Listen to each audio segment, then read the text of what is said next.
Hola a quienes nos están viendo o nos están escuchando a través de las plataformas de audio. Y hemos llegado a un último episodio de la primera temporada de La Sobremesa, un podcast de La Joven Cuba donde hablamos con la ligereza y el desparpajo de quien está en la sala de su casa. Así mismo, y hoy venimos con un tema que últimamente está generando una cantidad de noticias tremenda. Una noticia tras otra, ¿eh? Estamos hablando del cine. Así Una noticia mismo. tras otra, tremenda actualidad. El cine está como Expo Cuba, siempre algo nuevo. Y tenemos un invitado con el que no bajamos el nivel. La verdad es que no nos podemos quejar, Mariana. Para nada. Los invitados estamos... Estamos bien. Los que estamos flojos somos nosotros, pero lo que es los invitados... Entonces, hacemos una pausa y comenzamos. Como siempre le digo, no se vaya, que se pierde el principio.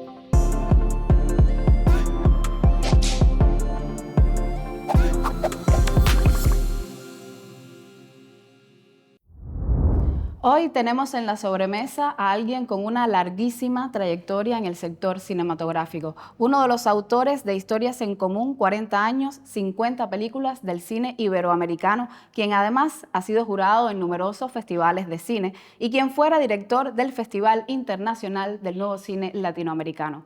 Bienvenido, Iván Giroud. Muchas gracias por la invitación.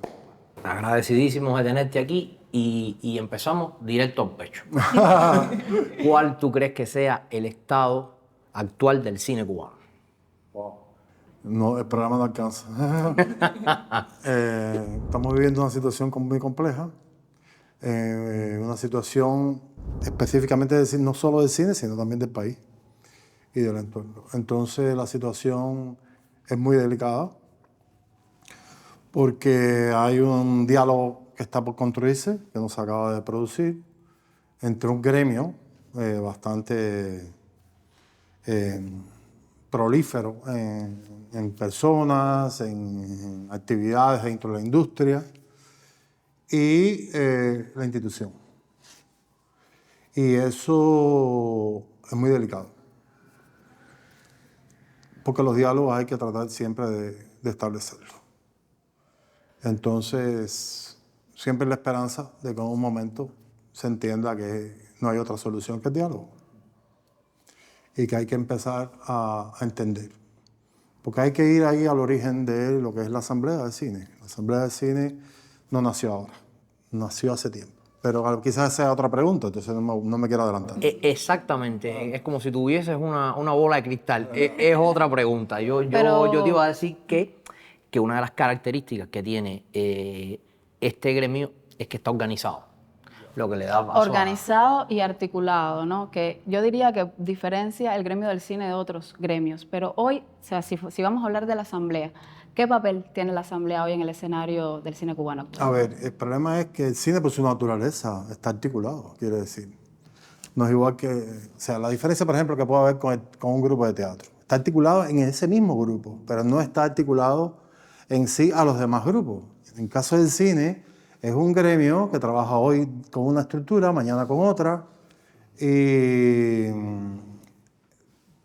un país pequeño, la gente viene con la formación, son desde jóvenes, desde la escuela, hacen producciones, hay intercambio, es un país con pocos recursos, pero con muchas también, las personas son muy solidarias entre sí, y todo eso contribuye a ir tejiendo un tejido. Va construyendo una red, en cierta medida. A partir de eso hay ciertas demandas del gremio, ¿no? De pasos que hay que dar, que son necesarios dar y que hace tiempo se vienen reclamando. Que es una comprensión del mismo proceso de evolución del mismo cine y de las mismas condiciones del mismo cine y de otras experiencias y otras prácticas que acontecen en América Latina. Podríamos decir que la Asamblea está representando, o sea, todo ese cúmulo de cosas todavía pendientes. A ver, no quiero generalizar, pero en sí misma la Asamblea sí recoge esa diversidad. Es un lugar de confluencia, no de unanimidad. Quiere decir, ahí hay diferentes personalidades, diferentes personas, diferentes discursos, diferentes propuestas, pero están todas de una manera u otra con cierta representación. Hay otro sector de creadores que no forman parte o que no han querido estar en la Asamblea, que no quieren pertenecer a ninguna estructura que lo cual también es válido. Aunque probablemente tengan las mismas inquietudes. Absolutamente. Yo creo que las inquietudes es algo que forma parte del mismo proceso y de las mismas necesidades que van surgiendo. El que no está en la asamblea no es porque crea que no hace falta una. Exactamente. Entonces, esta sí es una pregunta para un adivino, Iván. Ya. ¿Qué probabilidades de éxito tú crees que tenga? El problema es que no se puede ver la asamblea como algo que va a terminar mañana o que ya cumplió su papel. Porque la asamblea existirá siempre. La asamblea existirá mientras haya necesidad de hacer cambios. Mientras haya un gremio que quiera canalizar y discutir y profundizar en esos cambios que se quieren hacer en el proceso mismo de creación, en las demandas de cómo se articula ese proceso de creación, en un país además con pocos recursos. Entonces es algo que no va a acabar mañana ni que va a acabar pasado, puede dormir un ratico, puede aparecer, pero aquí lo más importante es que no se está dando atención a que, no a la asamblea como un cuerpo que pueden entender que puede ser incómoda para el gobierno, sino a la razón de por qué existe. ¿Por qué existe? ¿Por qué? ¿Por qué existe? Ahí está la clave. Existe porque hay unas necesidades que no han sido cubiertas en los ámbitos establecidos institucionales. Quiere decir, si funcionaran, quizás la asamblea no hubiera sido necesaria. Pero es necesario. Es necesario Bueno, porque... la normalidad casi en cualquier lugar del mundo es que los gremios tengan asociaciones de ese tipo. Claro, es una cosa muy natural. Desligadas de la institucionalidad. Claro, porque sobre todo es que el gremio en ese sentido se tiene que articular no solo con problemas de carácter más sindical y más, sino también en cuanto a la defensa de ciertos objetivos, de cómo conducirse ante la sociedad y su responsabilidad también ante la sociedad. Entonces eso es un proceso muy natural que desgraciadamente se ha ignorado o pretendidamente ignorado, lo cual, si hay una crisis o hay un problema, que tú lo tengas en cuenta o no significa que ese problema va a desaparecer. Porque ese problema va a ir, inclusive va a ir enconándose, va a ir mutando, va a ir cada vez convirtiéndose en más difícil y más complejo de llegar a intervenir de manera proactiva, quiere decir. Exactamente. Establecer una sinergia que permita atender esas demandas, atender esas necesidades que se están planteando, en las cuales tú puedes estar o no de acuerdo, inclusive en cómo se plantean, no en lo que plantean. Pero eso es otro tema de discusión. Pero para llegar ahí, primero hay que sentarse. O sea, claro, porque yo creo que lo primero que está faltando aquí es reconocer a la Asamblea como un interlocutor válido. Claro. Inclusive, fíjate, yo iría más lejos. Si no se quieren ver en esa situación, que puede establecer otros precedentes que uno puede comprender en la sociedad en que vivimos, tú pudieras decir, no voy a dialogar con la Asamblea, pero tú no puedes decir que no vas a dialogar con Fernando Pérez, ni con Darana, ni con Luis Alberto García, por ejemplo. No puedes decir eso, porque son figuras. Porque por algo la televisión cubana sigue poniendo clandestino. O sea, no podemos renunciar a no dialogar, porque la Asamblea está constituida por personas, por individualidades también. Entonces, tú puedes atender las demandas de muchas maneras y buscando los espacios donde naturalices una relación que sea en beneficio de todos. Hace poco en una entrevista con La Joven Cuba decías algo más o menos así, que el problema de fondo es de política cultural y hasta que no se discuta con toda la transparencia, las crisis seguirán siendo más seguidas y más agudas. ¿Por qué? ¿Por qué el problema de fondo es de política cultural? Sí, porque yo creo que esto en el fondo parte de una gran falta de conocimiento, no solo de la actividad profesional, de lo que representa el cine, y también de una falta de visión política. Está conjugada las dos cosas. De política general. de identificar un problema no se va a solucionar porque tú no quieras considerarlo. El problema va a seguir. Es lo que decía hace unos minutos. Entonces, si no hay una consecuencia de una política cultural, si no hay el saber cómo conducir una situación compleja, ¿por qué hemos llegado a la Asamblea?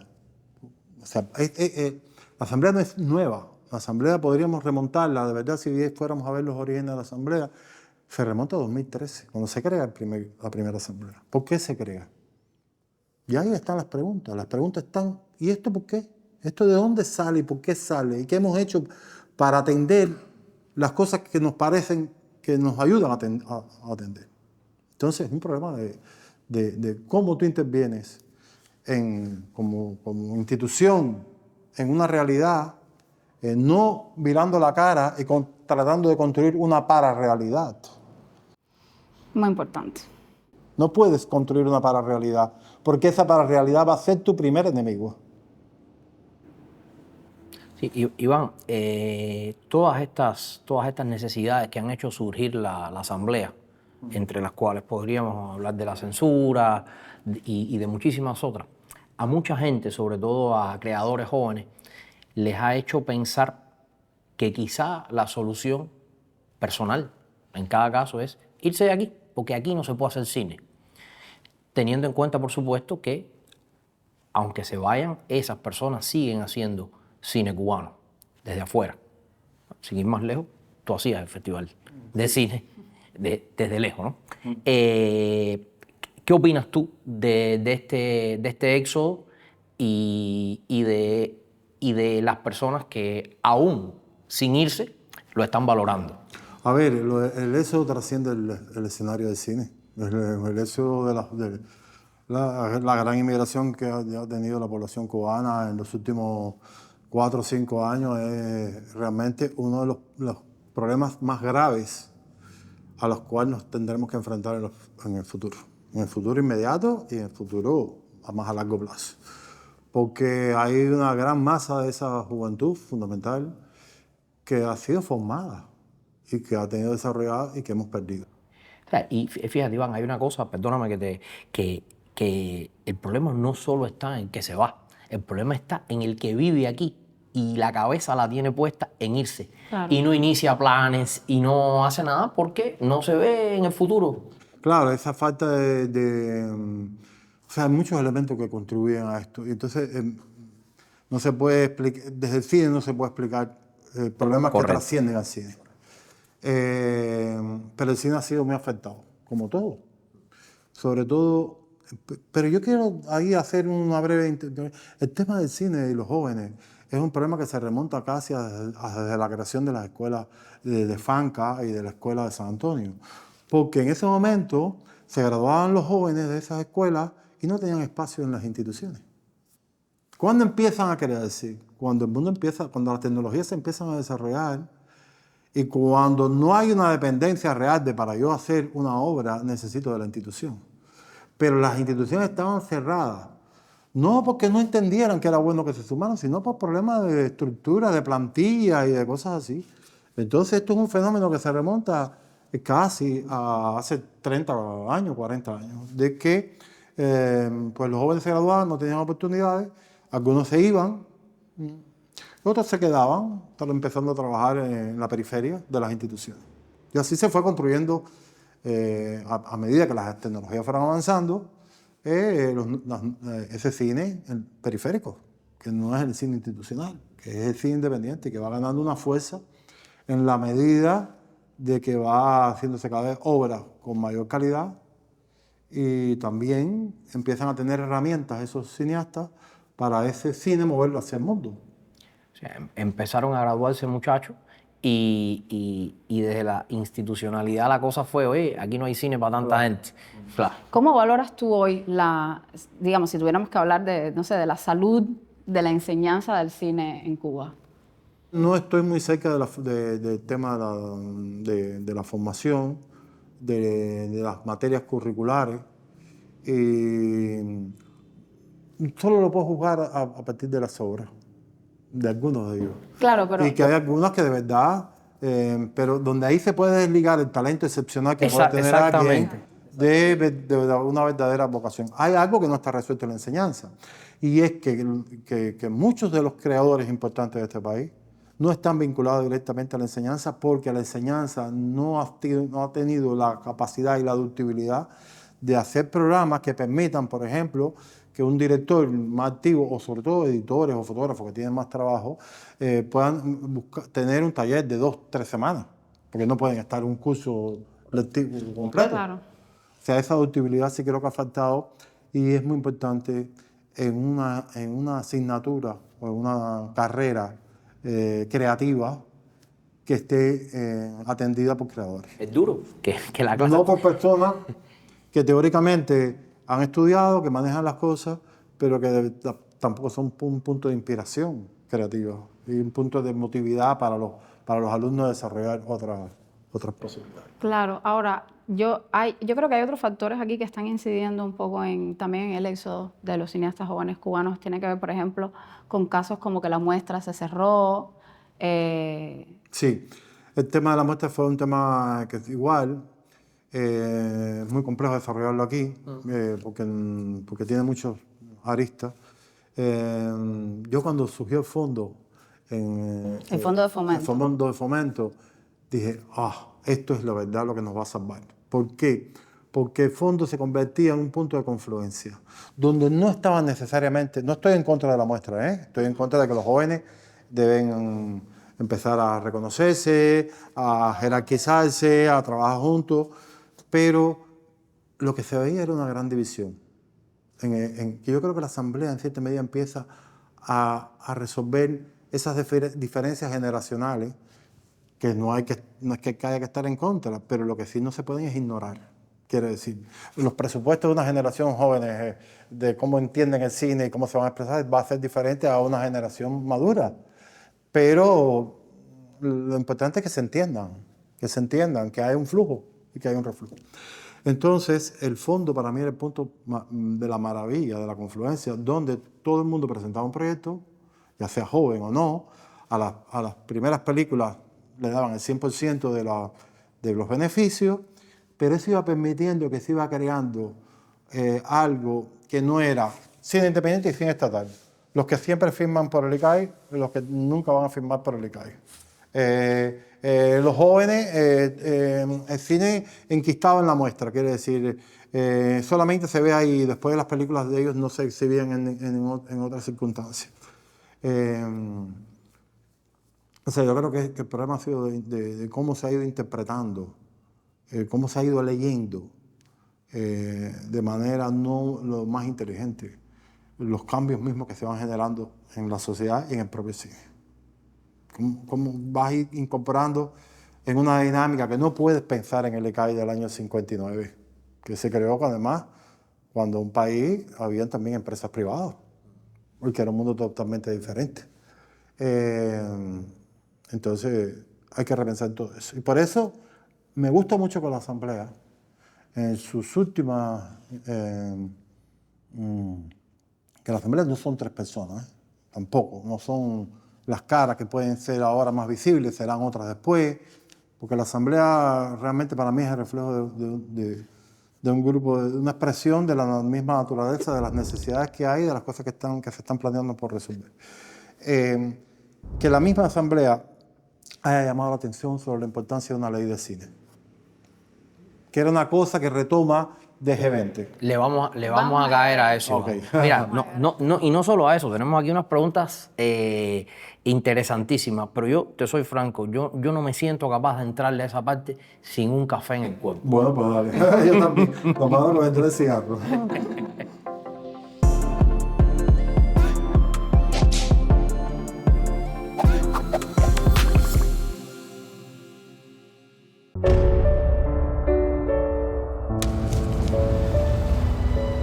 Cuba ha sido colonizada, dominada, maniatada, pero siempre han aparecido los que se han preocupado por el alma de la nación.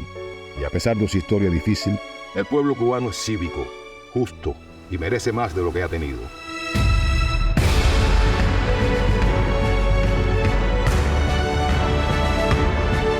Como la joven Cuba de entonces, la de hoy busque ese mundo de posibilidades que se nos ha negado.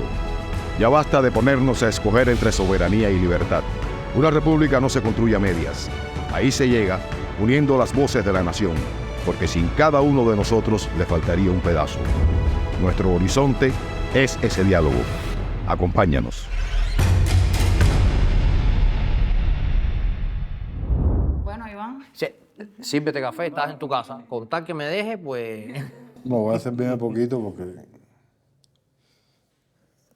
Iván. tiene buena pinta el café. Sí. Sí. Café. Estabas comentando sobre el fondo de fomento, hablábamos sobre que se cerró la muestra. Bueno, yo no sé ustedes, a mí me encantaría que la muestra se abriera de nuevo, ¿no? Pero bueno. No, yo creo, a ver, yo creo que se debe hacer una muestra de cine joven, anual, sería muy importante recuperar. Ya sea independiente, porque yo sé que había un proyecto que tuvo la anterior dirección del ICAI, que era hacer un festival de cine cubano, no estoy hablando de lo de ahora, sino estoy hablando de antes, de que la muestra de cine joven estuviera dentro, como una sección dentro de un festival de cine cubano. Mucho más grande. Mucho más grande, de que esa manera también era factible de que hubiera una interinfluencia entre nosotros. No sé, pero yo creo que es importante crear un espacio o recuperar un espacio donde se concentre el cine joven, donde se hagan las discusiones de los problemas que están enfrentando, donde también haya un espacio para la generación de proyectos, todo este trabajo que vienen haciendo los festivales hace unos años, que no solo exhiben las obras terminadas, sino que se están preocupando de todas las ideas que se están construyendo para hacer una película. Entonces es fundamental los espacios. Los espacios físicos son esenciales. Claro, ¿qué más tendría que confluir para que los cineastas jóvenes quieran y puedan hacer cine en Cuba? Además de que haya luz, que es importante. Bueno, si pudiéramos tener la capacidad de abstraernos de la situación actual, quiere decir que en un ya estado no es tan ideal actual, de cosas. y que no sabemos cuánto va a durar, de crisis económica fundamental, donde el cine es un pedacito muy pequeñito de esa realidad, donde hay realidades mucho más trascendentes para la sobrevivencia, etcétera, etcétera. Claro. Lo mejor que hace falta es crear un clima. Hay que crear el clima de diálogo. Es lo que más se puede hacer ahora. Crear el clima, crear las estructuras y medir realmente las posibilidades reales con los pocos recursos que hay para impulsar y no desestimar esa posibilidad. Porque entonces, si tú por lo menos creas el clima se crea no solo con dinero, también con dinero en el caso de las producciones, pero sobre todo con el diálogo, con la comprensión de todo eso. Claro, es que habla de una voluntad política, ¿no? Efectivamente. Entonces eso un poco cierra lo que tú me preguntabas ahorita de cuando yo decía la política cultural. La voluntad política, de comprender realmente cuánto le corresponde a la institución, a las instituciones, al Estado, y también las limitaciones, porque el Estado también tiene que distribuir los pocos recursos que tiene entre el hospital infantil, que le faltan los recursos, más, entre un hospital oncológico, entre la red de alimentación. Claro, yo creo que también va de comprender que al final el relato cinematográfico es el relato en su diversidad. Efectivamente, en su complejidad y en su diversidad. O sea, esto me da pie para la siguiente pregunta. Hay un debate que se ha agudizado últimamente a nivel de audiencia, en las redes, y que es de lo más curioso, porque la cosa va sobre los temas que debería reflejar el cine cubano. Y voy a empezar por la siguiente pregunta. ¿Debería existir ese debate? ¿Deberíamos preocuparnos por lo que debería reflejar el cine? Eso es algo que no se puede evitar. Forma parte de la misma naturaleza de las redes sociales. Donde antes nosotros no nos enterábamos nos enterábamos de qué pensaba el vecino cuando hablábamos con él. Ahora nos enteramos de las opiniones más brillantes y las opiniones más necias que la gente tiene la misma posibilidad de expresar y de manifestar en las redes sociales. tener una opinión no significa tener el derecho a tener una opinión, es lógico. Ahora, que esas opiniones sean válidas o no, ya depende de realmente si están sustentadas en... Yo no creo que nadie debe decir que debe ser el cine cubano. El cine cubano será lo que puede ser y lo que le permitan ser. Nadie tiene que decir el cine cubano tiene que ser así, porque los procesos de creación no se dirigen. Los procesos de creación nacen, surgen, y surgen de un contexto, de una realidad, de un conocimiento, de una sensibilidad. No se pueden planificar. Exacto. Otra cosa es que la institución diga, bueno, hay problemas en la sociedad que necesitamos que el cine los aborde de una manera importante, la violencia contra la mujer, y abra un concurso específico y que personas sensibles del medio cinematográfico le interese aplicar a eso, porque tienen una historia que contar. Eso es otra cosa, son dos cosas diferentes. Otra cosa es normal, otra cosa es decir hay que hacer este cine. Eso es O hay que abordar la realidad de esta manera. y claro, eso no se puede hacer. Primero es un acto de ignorancia y después de estupidez. Y es que lo que luego conduce a la censura. Sí. Efectivamente. Aunque más bien ha habido una unidad temática, o sea, hay temas que se tocan mucho dentro del... Pero se tocan porque nacen, porque surgen, porque, a ver, también hay un problema. Yo recuerdo que hace unos años empezaban a aparecer todo el tema del homosexualismo en el cine cubano y la gente decía, ¿hasta cuándo, hasta cuándo, hasta cuándo? Pues es que había estado 90 años sin tratarse. Entonces, las películas tienen un proceso, no es igual que un artículo que tú te sientes en un día o 2 días lo terminas. Las películas, desde que tú empiezas a generar la idea, tú, yo y el vecino estamos viviendo en una misma ciudad, en un mismo país, con unas mismas confrontaciones. Y queremos, quieras o no, muchas veces coincidimos en algunos temas y muchas veces coincidimos en unos enfoques. A la crítica le corresponde también hacer esos trabajos, que no lo hace, porque no hay crítica tampoco.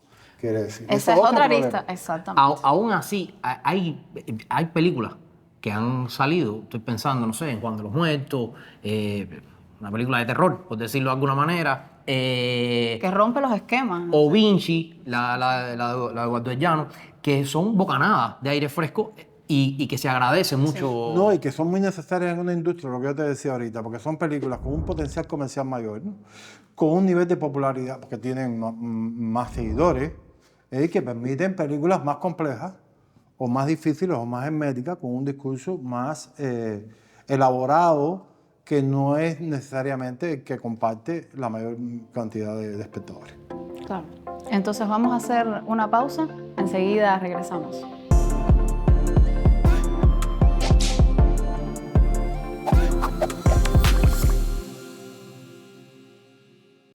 ¿Qué es el extremismo político? La rigidez de pensamiento nos lleva a asumir posturas inflexibles. Estas dificultan la comunicación, el diálogo y la convivencia social. Por eso lo llamamos extremismo político. Es un fenómeno que genera un pensamiento homogéneo y es contrario a la pluralidad de opiniones en oposición a los valores democráticos. Utiliza discursos de odio, promueve la polarización y actitudes de desprecio hacia quienes piensan diferente. ¿Cómo podemos contrarrestar el extremismo político? Practicando el ejercicio del debate constructivo, buscando diversas vías de información para arribar a nuestras propias conclusiones, confrontando respetuosamente a nuestros interlocutores de otra opción política. El contraste de opiniones no es un problema, el extremismo sí. Evitémoslo.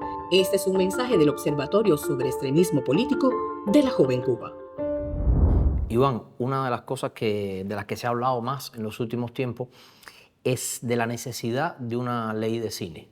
¿Qué ventajas tú crees que podía tener una ley y qué debería tener después? A ver, ahorita yo me refería a que esto es una vieja demanda y que me gustaba mucho que la Asamblea en sus últimas declaraciones hubiera puesto el énfasis, el acento en el tema de la ley de cine. Es una demanda que viene desde 2013, 2014, cuando el Estado decidió o instruyó al ICAI que empezara para el reordenamiento a establecer un sistema nuevo que repensara el cine, etcétera, etcétera. Y no se llamó, solamente se llamó 2 cineastas y ahí surge la primera asamblea. Porque esta es como un resurgir de otra que ya existió. Por eso... Y la defensa que tuvo todo el periodo que estuvo trabajando esa primera asamblea todo el tiempo era ir al camino hacia una ley de cine. Y eso fue muy mal interpretado por las autoridades, por un grupo de autoridades. De su momento fueron demonizados, fueron una cosa totalmente loca, porque la ley, ¿quién la va a aprobar? ¿Dónde Exacto. va a aprobarse la ley? En el ¿Quién la va a Parlamento hacer cubano. también? No, pero además, Lo que estaban pidiendo los cineastas era participar en la construcción de esa ley, que sus necesidades, que su visión del cine estuviera contenida en la ley y no se hiciera en un departamento de abogados ajenos a una realidad que no dominan. no, y además tengo entendido que hay ley de cine en todas partes. Por supuesto. Bueno, en Cuba se creó el ICAI como una ley de cine. Es la ley número 169. Quiere decir que la revolución triunfa en enero y en marzo tiene la ley número 169 que crea el ICAI. Y con ello, todo eso. Que había una prioridad para el cine en ese momento, ¿no? Que hace la ley de cine, se firma antes que la ley de reforma agraria. Fíjense si era importante. Entonces, lo que se ha demandado es eso. Pero eso transversaliza todos los procesos del cine. Por eso es tan importante una ley. Porque dentro de una ley tienen que estar comprendidos, tienen que estar registrados todos los procesos. El proceso de los fondos, de cómo uno puede aplicar a los fondos, cómo se integran los jurados que otorgan esos premios. Después está todo el tema de la distribución, de los cines. Lo que después está el rige tema del patrimonio. las O sea, una ley películas de otros países que se hacen en el país. Claro, todo eso lo comprende una ley y por eso es tan importante. Y por eso, a principios de este nuevo siglo, en varios países de América Latina, empezaron que no existía la cinematografía como en República Dominicana, prácticamente no existía. Y hoy produce Que ahora- una barbaridad de Exactamente, películas. así. A ver, una ley no hace milagros. No, los milagros no existen en el cine. Pero primero, cuando tú tienes un coproductor, tú encuentras un financista, por ejemplo, en Francia o algo, te preguntas si en tu país hay una ley de cine, porque para establecer temas impositivos, necesita que haya un cuerpo legal que mantenga un diálogo entre un contrato entidades, además. entre entidades oficiales de cada país. Y por eso se reclama tanto. Lo que pasa, claro, eso estuvo demonizado de un origen y sigue demonizado, desgraciadamente. Mencionar eso es como si no estuviera. Y digo, pero ven acá, ¿dónde es que se va a aprobar esto? Los cineastas no van a redactar la ley. La Asamblea está diciendo, vamos a participar. Vamos a participar, vamos a trabajar en las ideas que nosotros consideramos. Porque una ley no se hace en 2 días tampoco. Eso es un proceso que puede llevar 2 años o más. Porque después tiene que entrar en una agenda legislativa. Pero aquí lo que se está hablando es de una decisión de carácter político, de comprensión de qué es necesario o no la ley, para que ya entre en la agenda o no entre en la agenda. Y después trabajar. Lo que se está convocando es a la sensibilidad política de comprender la necesidad de una ley de cine. Luis Alberto decía, tiene una serie de publicaciones muy simpáticas en donde pone ejemplos de países chiquiticos. Habla del país, dice, este país que tiene tantos habitantes, ¿eh? Y termina diciendo algo así como, ¿sabe qué? Tiene ley de cine. O sea, países mucho más chiquitos que nosotros, ¿no? Claro, pero yo creo que todo esto, o sea, es un poco circular, ¿no? Porque al final tiene todo que ver con política cultural. Absolutamente.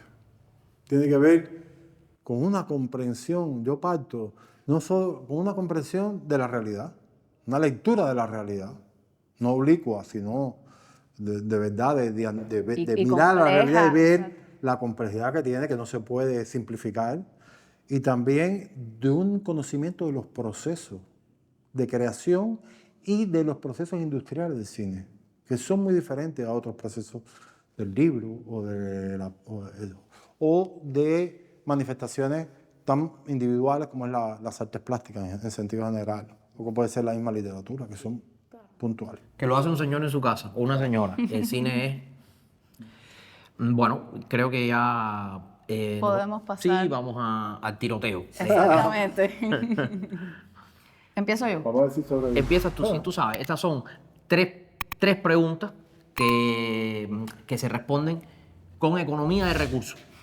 con economía de Hay que recursos. ser, yo no soy muy hábil en el Aunque no Twitter. todo el mundo lo ha respetado. la Estamos en gente el último episodio y nos todo el han mundo nos ha pasado- respetado. los Vaya. invitados Ojalá que tenga esa capacidad nos de han síntesis. pasado por encima Totalmente. olímpicamente. Totalmente. Entonces vamos a empezar. ¿Tu época cubana preferida y por qué? Bueno, fue mi infancia. ¿Por qué? Bueno, porque ahí es donde está la construcción de todos los afectos. Es por eso. Además, mi infancia fue una cosa sin preocupaciones, sin deberes. Yo también. No hay nada más maravilloso que estar. La de todo el mundo. La de todo Era el el momento mundo. que fue más libre. Bueno, Iván, si tú fueses el encargado de salvaguardar solamente 3 clásicos del cine cubano para que queden para la posteridad, porque hipotéticamente lo demás se va a destruir. Las preguntas nunca me han gustado. Porque no se puede, hay que salvarlo todo. Se te llama alguien, oye, no salvaste la mía. No, no es eso. Es que es una pregunta que no tiene respuesta. No tienes respuesta. No puedo salvar 3 películas, sabiendo que hay tanto de valor. Hay que salvarlas todas, ¿eh? Claro. Entonces la última. Tus deseos para el cine cubano en una sola palabra. Diálogo. Bien, Bueno, muchísimas gracias. Muchísimas Iván. gracias, ha sido maravilloso. Nos hemos tomado como 4 tazas de café. Bueno, muchas gracias por tenerte aquí y esperemos que se repita. Bueno. Claro que sí. Y hasta aquí la primera temporada de La Sobremesa, pero no nos vamos tan rápido. Tenemos una sorpresa. Sí, hemos hecho como los cantantes que guardan un especial para el final, para cuando la gente diga otra, ahí sacarlo. Así es, tenemos un episodio bonus. Polémico, buenísimo, por eso se quedó para el final. No vamos a adelantarnos. Búsquennos en YouTube el próximo domingo. Esto fue La Sobremesa. Y no se entretenga, que se lo pierde.